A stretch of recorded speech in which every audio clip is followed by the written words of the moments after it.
Road ప్రమాదంలో ఓ జంట మృతి చెందిన సంఘటన పెద్దపల్లి జిల్లాలో చోటు చేసుకుంది. పెద్దపల్లి జిల్లాలో ఘోర రోడ్డు ప్రమాదం చోటు చేసుకుంది. ద్విచక్ర వాహనాన్ని లారీ ఢీకొనడంతో దంపతులు అక్కడే మృతి చెందారు. మృతులు బసంతనగర్కు చెందిన వారిగా గుర్తించారు. స్వల్ప గాయాలతో 3 సంవత్సరాల చిన్నారి బయటపడింది. వివరాలకు వెళ్తే పెద్దపల్లి జిల్లాలోని సుల్తానాబాద్ మండలం సుగ్లాంపల్లి స్టేజీ వద్ద కరీంనగర్ నుండి పెద్దపల్లి వైపు వెళ్తున్న లారీ రోడ్డు దాటుతున్న వ్యక్తిని తప్పించబోయి ద్విచక్ర వాహనంపై వస్తున్న వ్యక్తులను బలంగా ఢీకొట్టింది.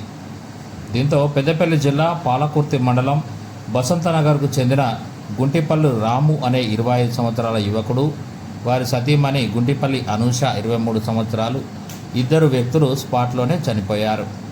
వారి కూతురు 3 సంవత్సరాల సహస్ర స్వల్ప గాయాలతో బయటపడింది. సంఘటనా స్థలానికి చేరుకున్న పోలీసులు ట్రాఫిక్ను క్లియర్ చేశారు. కేసు నమోదు చేసి దర్యాప్తు చేస్తున్నట్లు పోలీసులు తెలిపారు.